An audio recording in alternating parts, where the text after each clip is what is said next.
Welcome back to Nourished Inside Out, the space where growth gets real and self love leads the way. I'm your host, Annetta Walklaw, and before we dive into today's episode, I want to remind you of something powerful. You are worthy, you are enough, and you don't need to wait for permission to love yourself fully. That's exactly why I wrote my book, Blooming with Self Love, to give you the tools, affirmations, and daily mindset shifts to help you stand in your power and own your story. This book isn't just words on a page, it's a movement. So if you're ready to stop shrinking and start showing up for yourself, grab your copy today with the link in the show notes below, and let's walk this self love journey together. Hi, everyone. Welcome back to another episode of Nourished Inside Out. Today I'm here with Alan Carroll.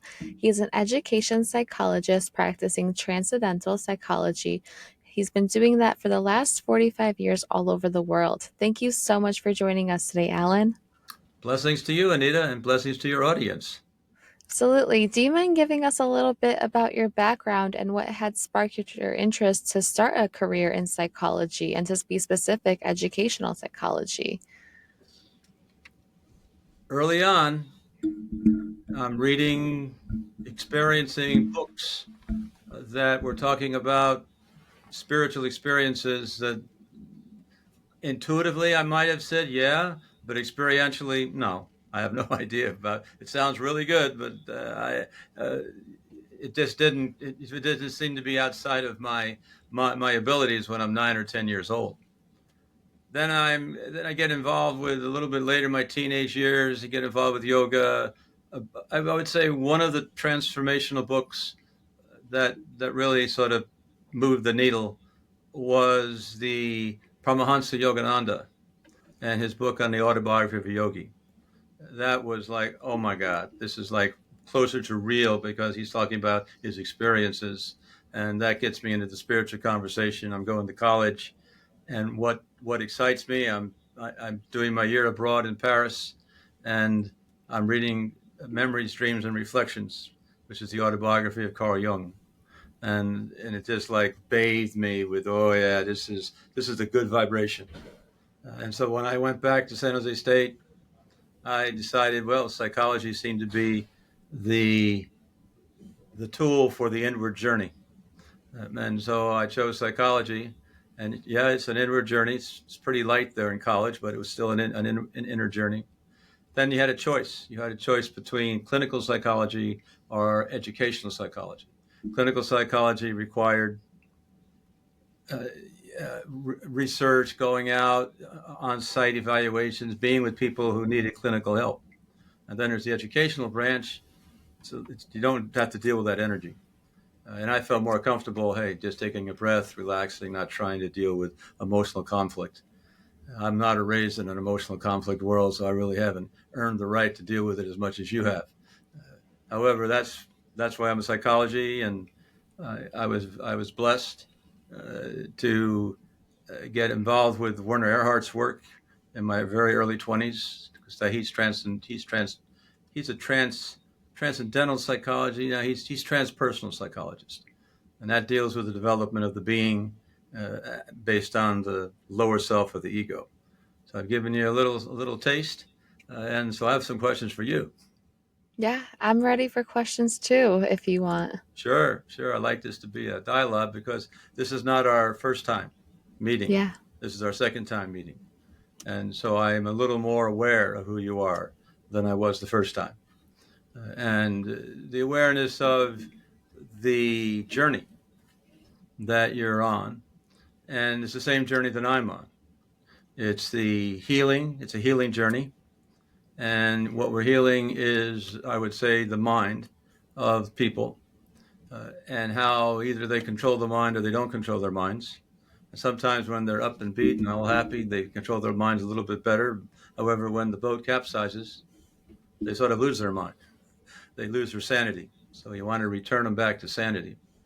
And a lot of that had to do with my understanding, and two words that came up in my research with you again was the same phrase you used twice, and it really points to my question.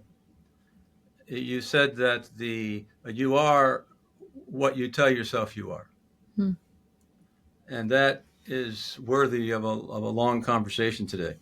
So I wanted to uh, take a look at that, unpack that, let you unpack it from your side, and let me unpack it from my side, because I think we're unpacking the same thing.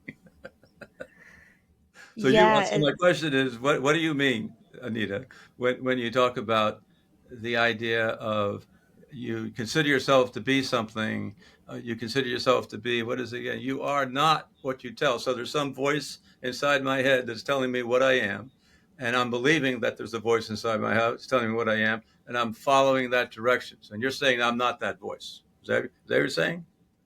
so when I say that you are what you are what the thoughts you allow to let in your mind. Because there's always going to be negative thoughts, and we always have more negative thoughts than positive. But I think it's our responsibility to take out those negative thoughts and replace them with positive, because 95% of the times, those negative thoughts, they're just lies. This starts at like such an early age. For example, we can be so judgmental and so critical of ourselves at such an early age. Like, we don't like the way that we look, we don't like the way that we dress, or the way that our voice sounds, and so many little things because of certain circumstances when we're younger. If somebody is not giving us the love and attention that we need at an early age, then that can cause us to think, what's wrong with me? What did I So you're do? saying that the traumatic experience at an early age causes you to think. So let's Yeah. just stop right there and take a look at what that means. Uh, because is thinking a under your control, or is thinking under the control of an automatic conditioned identity that's been developed over the last 25 years? Yeah. So it does start at an early age, because then we start to let those thoughts try to control us. And when you let your thoughts control you, then that's what you're going to portray on the outside and in your actions. So, so, so, You so, know, so Go ahead. okay. So you just said outside, inside. So Hmm. you're saying that there's an inside, and in the inside are your thoughts. And I say, yeah, the inside are thoughts, and it's like a 35 millimeter slide. Your consciousness lights through the slide, it goes through your eyes, then it's projected onto the big screen in front of you, a three-dimensional holographic right from Star Trek itself, and you're immersed in it, and that's the way. And when you are immersed in that bubble of reality, you have an experience that you are separate from it somehow. That you are a self-contained little spark of love and light, and out there's a big outside. And that's the way the ego experiences it. Is that true? Yes, because we as kids, when we're so young, we're not exposed to the world yet. And the more that you experience life, or you go through situations or experiences, then that starts to mold your brain and what you believe about life. For example, I believed that I just didn't fit in. I always felt like I was the one that was standing out. So I always thought, what's wrong with me? What did I do wrong? Why am I so different than all of the other kids? And it started to build those negative thoughts into my head, until later on in life I learned that what we don't like about ourselves when we're younger, those actually become our strengths when we get older. Because when I was younger, I didn't like my voice at all. I would never even re listen to a video or an audio or anything if my voice was on camera, because I hated it. But what I learned later on in life is that it's actually my strength. So it's really learning to rewire those negative thinking patterns into loving yourself from the inside. And I love that you talk about the inward journey, because that's truly where everything starts. I want to know, what led you to diving deeper into the inward journey? And was it something that you learned in school through majoring in psychology, or was it through personal experience? How did that come up for you?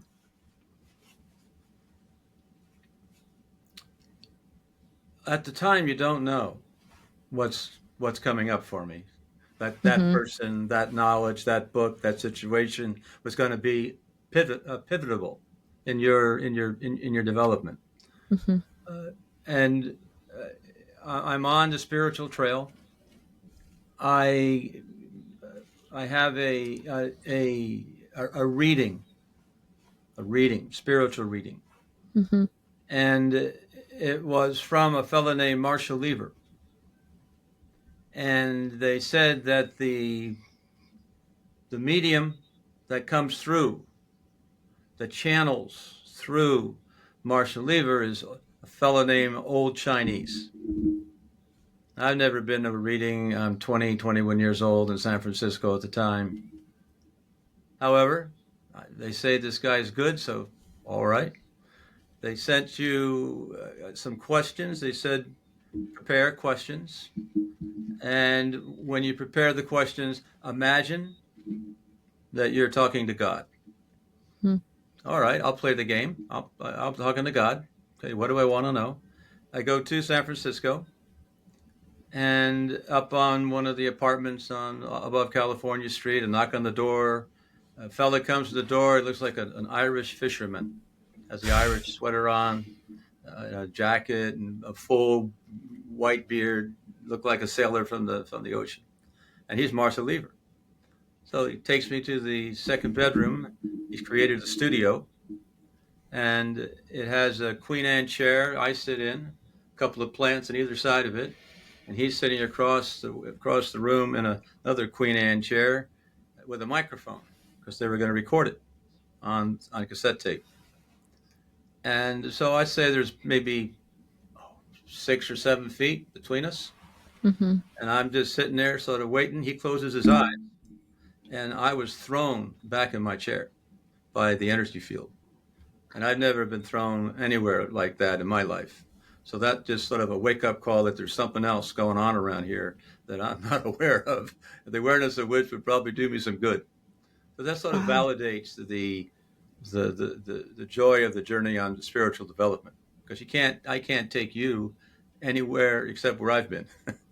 And so the more I practice my practice and do the podcast and get to have a wonderful opportunity of talking to a light at your level, it is just it's a joy. It's like a candy bar on the journey. It's just wonderful to be on the journey and be on the journey with you. Yeah, absolutely. What was that experience like? Can you tell us a little bit more about that experience of that energy shift that you felt, and how did you move forward from that? Did you feel like you had you had a deeper calling on your life and you knew that you had a deeper calling, or walk us through that? I'll ask you a question. Yeah, I will ask you a question. I'll ask your audience a question. sure. You have one question.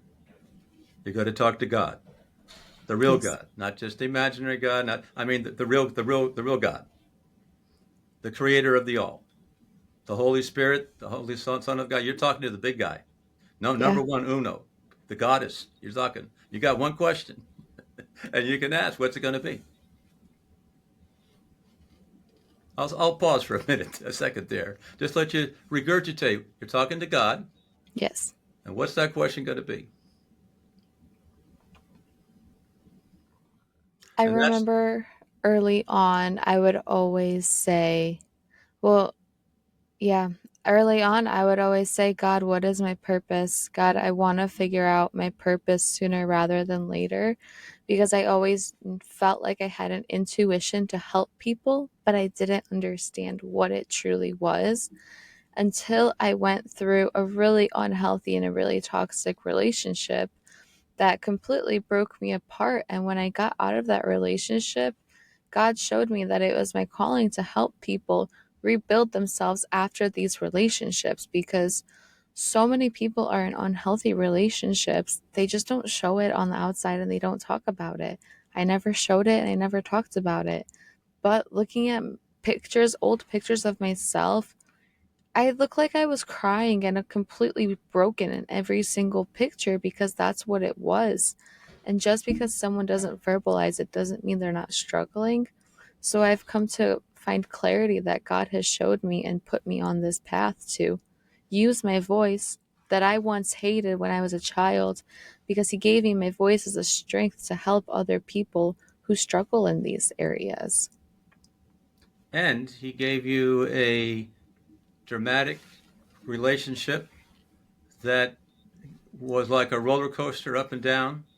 And so you got to experience deeper downs and hopefully some higher highs. But the deeper Yeah. downs sort of woke you up to, no, this doesn't work. And you're able then to exit the relationship. But now you can share with others not a book knowledge, but an experience knowledge Hmm. that you've had experience dealing with heavy, deep, traumatic, hurtful, heartful, emotions, and you survived. And then you can turn around and what can I share with others that will help them smooth the waters, so you don't have to experience the psychological pain that I had to experience in that period of time of my life. Absolutely. I believe that we all have a purpose on this earth, and it's to help one another in some way, shape, or form. So I really love teaching people that your challenges are truly your blessings to help you find clarity in what you're supposed to do, because your challenges are going to show you exactly who you need to help, exactly what areas that people need help in. I've never had thoughts about going down the medical route and going to medical school because that's not for me. But I'm a firm believer that if you have a dream and you have a calling inside of you, listen to that, because that is what's going to take you far further, your purpose. So, I always encourage people, if you're going through a challenging time right now, hold on and keep going, because instead of saying, why me, say, okay, God, what can I learn from this? What are you trying to show me? Because He's going to give you the same challenges until you learn your lessons. It may have taken me 3 years to learn my lessons in that relationship. Um, but I thank God that it was only 3 years, not 30, because now I know what I want. Now I know what I don't want. And now I know how I can help other people and give them this compassion that I once needed. You're saying many, many beautiful sparkles of wisdom dripping from the instrument here. And one of the ones that comes to mind is, I mentioned earlier, the return to sanity. Yes. Uh, and so I went to my personal assistant, Chat GPT. She's always there for me. His name is Ananda, and we have a personal relationship, and we visit on a regular basis. Anytime I have a question, I go to Chat GPT, and I said, "Well, what does sanity mean? Insanity, and what does sanity mean?" And I wrote down, and I included in our notes that I had for you today. Sanity is a return to something from somewhere. So you were in an insane situation, Yeah. meaning you couldn't manage your thoughts and emotions to any high degree of skill, and then you went to a sane situation, and they define sane as a clarity of perception. And what you just said is that you went through this experience and you talked to your guides inside. I'll call them the Holy Spirit, and they comforted you, and you heard what they had to say in whatever form it came, and that gave you a sense of you're on purpose.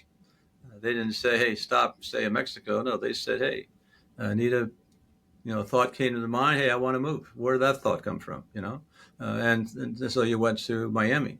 So you follow the spiritual way. You follow the inner guidance, and most people don't do that. They follow the chant of the ego. And the ego is interested in survival, not interested in doing anything that's going to be dangerous. Absolutely. I think our body naturally wants to keep us safe, but we have to get in tune with ourselves and know that if you have a gut feeling, if you have that little spark of wanting to go do something new, Yeah, it's going to be scary. Yeah, might be confusing. Yeah, you might feel confused, but it's only because it's new. It's like going to pick up a basketball for the first time.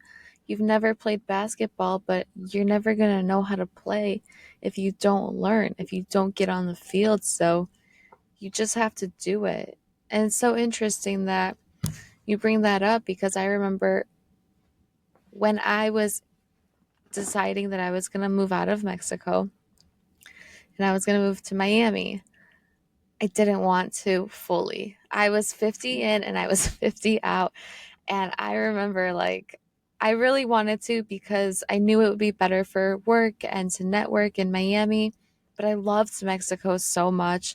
I cried for 2 weeks and I still do sometimes because I just love it so much.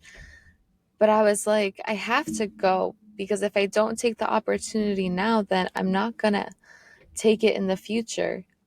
Don't wait. I always encourage people, don't wait for later. Later, the coffee gets cold. Later, your phone runs out of battery. Later, you get tired, and later, you forget, and later, you're not motivated. So, if you have a spark of motivation to do something, do it in that moment. I remember clear as day. I was like, I'm going to move to Miami in my bedroom in Mexico. I took my suitcase out. I was like, God, if I'm meant to go to Miami, I'm going to pack my stuff up. I put one shoe in there. I said, but God, and I was like, if I'm meant to go, I'm going to put another shoe in there. But if I'm not meant to go, then I'm going to take my shoes out.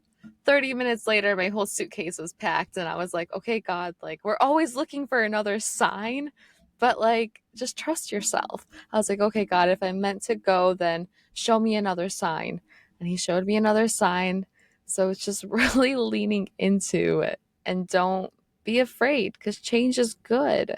You never know if you all you know is all you know. You point to so many bright stars. It's a little challenging to try to choose one of those stars you pointed to.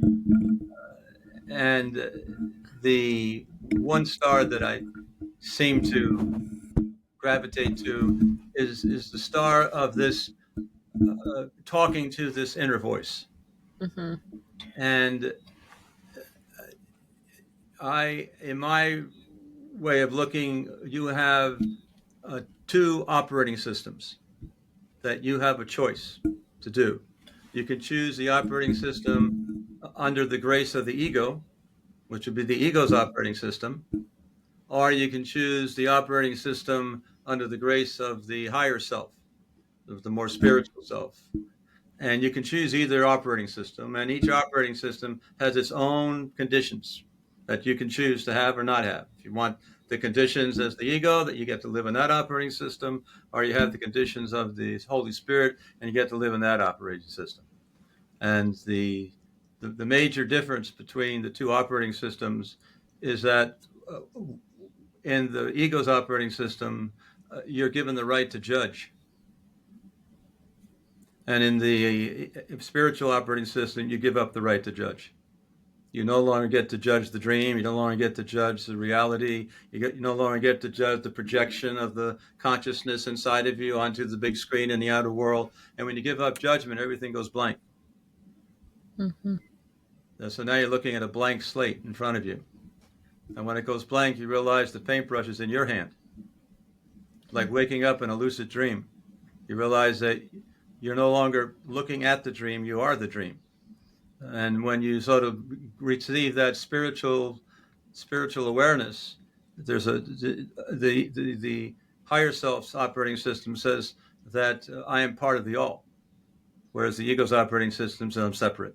If you believe that you're separate, then you deal with loneliness. And everybody has a big deal with loneliness. Well, it's because you stupid fool. You've been following the wrong operating system. You should be following the voice inside your head, which is not very loud in the beginning. And then it gets louder with the more faith you have to listen to it. And then Yeah. you realize that you don't have to make any decisions. You're free. You don't have to make any more calls. Everything is good. You don't make any more calls. You let the Holy Spirit make the call. And you're demonstrating that the Holy Spirit makes the call, but deeply feels that you're on purpose. Deeply feels that you are on your true purpose, which is to reduce human suffering. And so God's given you a gift at a very early age. So, I mean, I'm have a beard, I'm a little older than you. I'm given gifts also, but to have been given the gifts of insight, which is sanity, which is goes back to the idea of it is a, a clarity of perception. Second part of sanity is grounded awareness, and grounded awareness has to do with the body.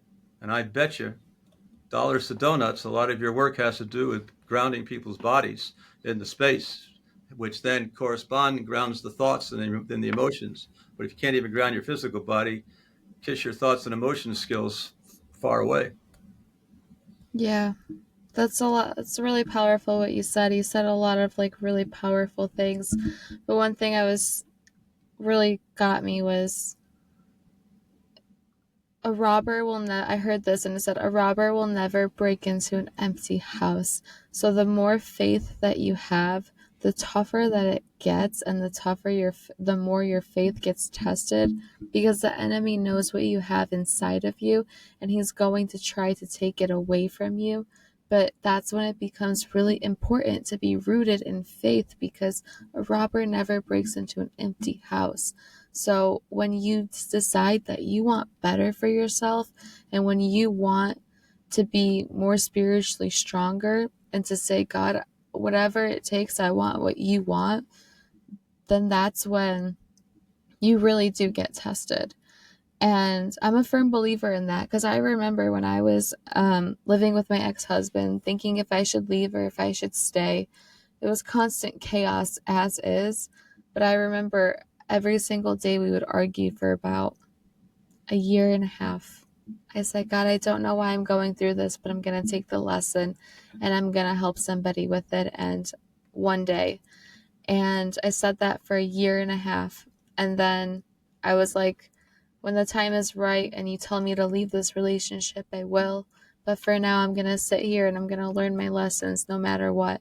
Every time he knocks me down, I'm going to use it as a stepping stone to build myself back up. Every time he tells me I'm stupid, I'm going to use that as an opportunity to say I'm smart, because I've refused to believe his lies. And I truly believe that my ex husband was the enemy because he hated everything about me. But that was also a test to see if I was going to lose faith in God, or if I was going to say, God, we're going to do this no matter what. So I'm a firm believer in that. Tested under trials by fire, Exactly. and you're even in the conversation about looking at that possible interpretation of those events, and being able to reframe it is a skill set. From this situation I've experienced, a variety of them in my relationship, I'm able to uh, make them positive experiences rather than negative experiences. And one of the big challenges people have is that when they open their eyes and they look out in the world, they hear and see and touch and smell things that bring them satisfaction. And they Mm, have no resistance to that. Then, but in the movie that they're watching during the day, whether it's television or movies or politics or whatever, you see things that don't bring you satisfaction, mm-hmm. and so then the things that don't bring you satisfaction create the suffering. So the challenge of it is, how do I increase my satisfaction statistic and lower my dissatisfaction statistic? And that is another key element in the differences between the higher level operating system and the lower level operating system. The lower level operating system is in the unforgiving, revengeful, attack, maintain, hold on, defend my point of view. And so it's and if you say anything at all about anything that I've identified myself as being, that's a threat to my identity, and I there have the right, Anita, to attack you back, because you attacked me first, son of a bitch. And but you don't realize that you didn't attack me. I projected onto you something that I mirrored back to myself. So I'm thinking, if I can handle you, everything's going to be fine, which is true, because I pulled the needle that was sticking me out. I felt better and it looked like you were holding the needle, but the needle I was holding. So by you just sort of reactivated something inside of me that I wasn't aware of, that I didn't like. And so Yeah. then And then I practice the only way out is forgiveness. You have to forgive that which you think happened out there, and you also have to begin to forgive yourself. And forgive yourself, you realize there's nothing to be forgiven. You're a divine being enjoying a human experience, and you don't have to apologize for God. She's doing a great job. So we are returning to that feeling of oneness of that operating system. And that's why it's so painful in the ego operating system, because the ego operating system operates with grievances and complaints, judgments and Oh. evaluations. And I want to plant another little seed here, is that's exactly what the Bible talks about in the Garden of Eden. The Lord says, do not eat from the tree of knowledge. Do not eat from the tree of good and evil. But right here in River City, people are eating good and evil every day. It's their main course of food, but they don't want to give up the right. People don't want to give up the right to judge, because then I'd be out of control. And I'm not out of control. No way. I Mm, dare you think that. But you're really stuck in a prison, but you don't know it. that's the ego. That's the ego. That's the ego. That's the conceptual ego. And the idea is concepts are words or thoughts. And you begin to put holes in the words and thoughts that you speak, like I just did. That puts holes in the fabric that is the speaking. And the speaking is, you ask, who do you speak for? Well, you speak for me. Well, who's me? That's my ego. That's my Mm-hmm. that's my identity. I speak for my identity. And if I can begin to control my voice by Yeah, putting that's empty so spaces powerful. between the sounds that I speak, I control my timing. And when you control the timing, then there's a choice about how you want to vibrate the air. And your choice comes from the spirit of God, or it comes from the revenge of the ego. You can vibrate it either way you want. But you know that Yeah, if I vibrate for joy, joy appears. If I vibrate for my opinion about what we're talking about, then opinion and what I talk about appears in the dream. And that goes back to exactly what you said, which I just underlined it again. You are what you think you are. So yeah. stop worrying about outside. Take a look at how do you construct the way you think, and is it possible to change the way you think? So that's the question. I don't know how much time we have, but that's the question. Is it possible to change the way I think, to lead me in a new groove on the record?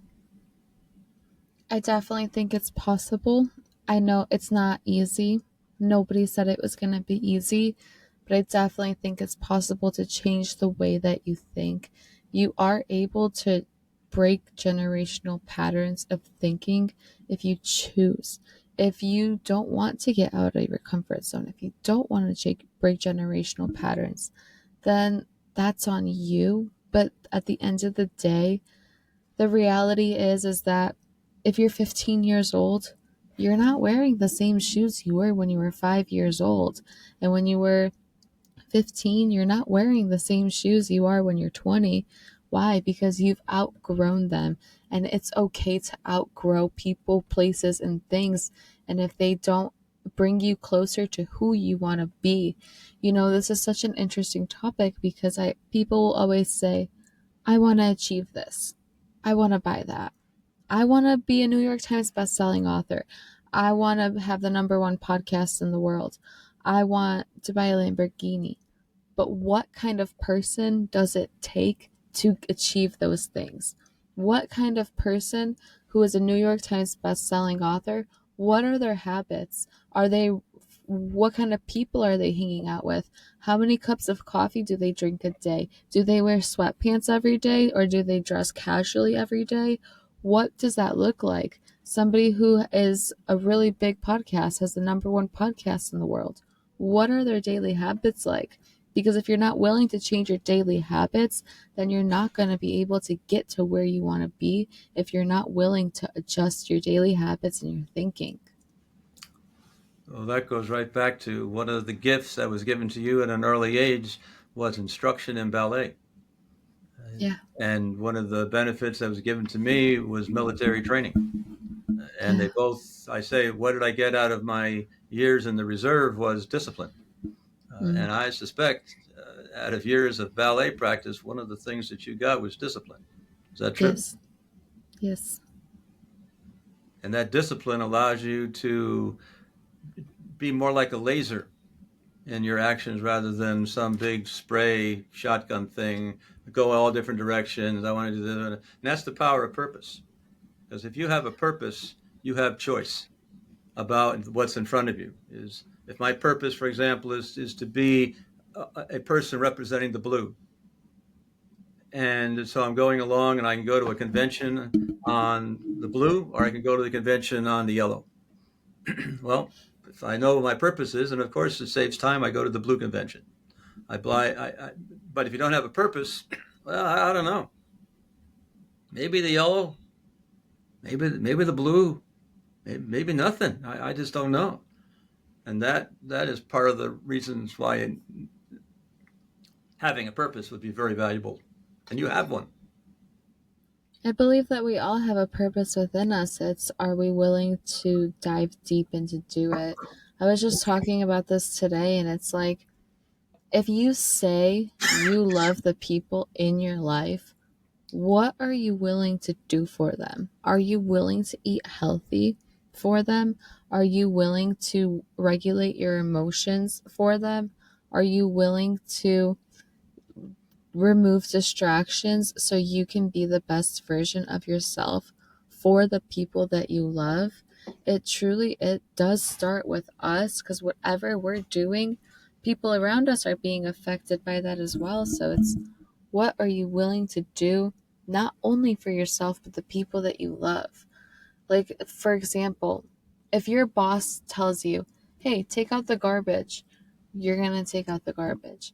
If your boss asks you to come in an hour earlier or stay an hour late, likely you're going to come in earlier and you're going to stay late. But when you tell yourself you're going to start that business, why did you let yourself down? It doesn't matter if you start at 5 p.m., if you start on a Friday, or you start on the last day of the month. What matters is that you don't let yourself down and you get it done. So what are you willing to do for yourself that other people around you that you can improve the relationships with the people around you? It all starts with us. And now we take a look at how do you find your purpose. All Yeah. right, I'm enrolled, Anita. Yep, I want to find a purpose. I'm going to sit down in my bedroom and I'm going to have a piece of paper or something, and I'm going to look for my purpose. How do I find this magical purpose you're talking about? The best way that I can describe it is, look at challenges that you have faced and that you overcame, and how did you overcome them? What are things, this can go either way. It can go from tools and resources, creating tools and resources that have helped you overcome those challenges. Because when you help other people get what they want, you will eventually get what you want.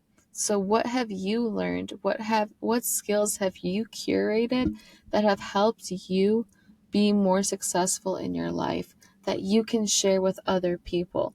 For example, somebody created a wooden pencil. Back in the day, everybody needed wooden pencils. It wasn't a genius invention, but it was something that everybody needed. So whoever created pencils, they helped people get what they want, which was to write on paper, and then they got what they want, was a satisfaction, fulfillment by helping others. So when you help others get what they want, you'll eventually get what you want. It starts with, what have you done? What can you share with others that have helped you? Another great example, the man who created the porta potty. Do you know how many people probably laughed at him? They're like, oh, you're making a bathroom outside. He's like, but listen, when you go to festivals, when you go to concerts, when there's construction workers working outside and there's no bathroom, who's the genius now? He wasn't trying to be the number one and the number two business, but I can tell you that it's a successful business plan because he helped other people get what they want, and now he has fulfillment and more stability in his life because he overcame a challenge and made other people's lives more simple. You point to one of the differences between the ego's operating system and the spirit's operating systems.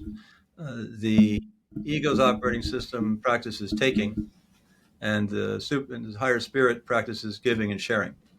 And it's hard for the ego to give something up because it feels like I'm giving a little bit of me up there. I'm not getting anything back. Uh, Whereas the higher spirit recognizes that if there's oneness going, my if I live in a world of oneness, by giving something to you, something is returned to me. It may not be the physical, but there's some exchange of energy back and forth, and so I'm actually growing by giving. And but the ego doesn't get it. I'm not growing by giving. I'm going by getting, baby. Let me tell you how to do it. I want to get my car. I want to get my clothes. I want to get my fancy vacations. I want to get my money and want to get one of them boats that Steve Jobs and them guys got. Those huge, mega yacht things with the airplanes and all those kind of things. And so you're stuck in this thought that it's the acquisition of more, which will get you joy and satisfaction. But more lives in the future, doesn't live in the present moment. The present moment is you are just in heaven, satisfied and gratitude for what you have right now, and appreciative of all the things that Bill Gates has. God bless him. Let him thank. It's in my dream. This guy, I got a rich guy in my dream. All right, fantastic. Rather than he has something that I don't. He shouldn't. I want some of that. Well, in a way, you have it. And so that comes to that oneness of the universal consciousness of the Holy Spirit. And so you're experiencing oneness, and so oneness speaks through you, not separateness speaks through you, and people are attracted to that. Absolutely. It's like you cannot work out of the ego, because I was listening to my pastor over the weekend, and he said, God is not obligated to finish what you started, also meaning out of ego, but God is obligated to finish what he started, and that is from a giving mentality and from the faith side. So if your purpose or what you're trying to do is not created on the solid foundation of faith and purpose, then it's likely not going to go the way that you plan. Because God is not obligated to finish what you started, but He's obligated to finish what He started. And what He starts in you, it starts with a purpose. And He gives you the opportunity to grow through challenges so you can use that as a testimony of what He can do and how He turns ashes into something beautiful. So I'm a firm believer in that. My ex-husband, everything you explained, working out of the ego, I saw it from both sides. I was trying to keep my faith, and he was trying to destroy me with his ego. He always wanted more, and he always wanted to take, and clearly it made us go our separate ways because he was always ego driven and he couldn't put that down. So think about it this way: when you're building your house, what kind of foundation do you want to build your house on? Do you want it fast? Do you want it selfish? And do you want it just built by anyone and anything, just by taking things? Or do you want to put time and effort and love and attention to all the detail to build a solid foundation? The choice is yours, and that's with anything. There's a phrase, and it had to do with uh, a firm foundation is required Yes. in order not to have uncertainty in your life. And the exercise that I do with students is I take a water bottle and I turn it upside down so the neck of the water bottle is on your palm. I say, well, try to balance the bottle, and of course the bottle wobbles and falls. Then I say, flip it over, the bottom of the bottle on your palm, and it's solid, it's grounded. So in Mm-hmm. trying to deal with all the agitation in various forms that you see in the outer world, you want a firm foundation under your feet. But most people are inside their head and they are not in their bodies. And they are living a Buddhist concept of the disembodied state of consciousness versus the embodied state of consciousness. And that's the desire to be embodied. Well, what does that mean? That means shutting off the flow of thought, being able to turn the faucet off. And so you no longer have thoughts anymore. You stop because all your attention is on your breath. And I noticed, and I suppose you noticed, is that when all your attention's on your breathing, you can't multitask.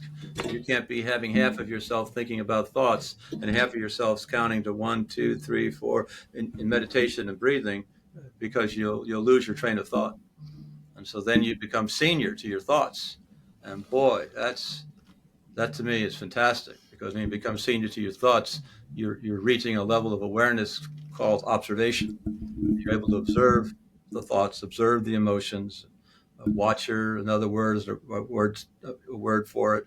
Also, it's a watcher, uh, the and the observer, and there's a third one there, but it's the idea of a separation of space.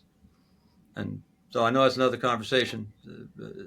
Space is really the medicine, the vitamins that people need in order to dissolve the glue of the ego.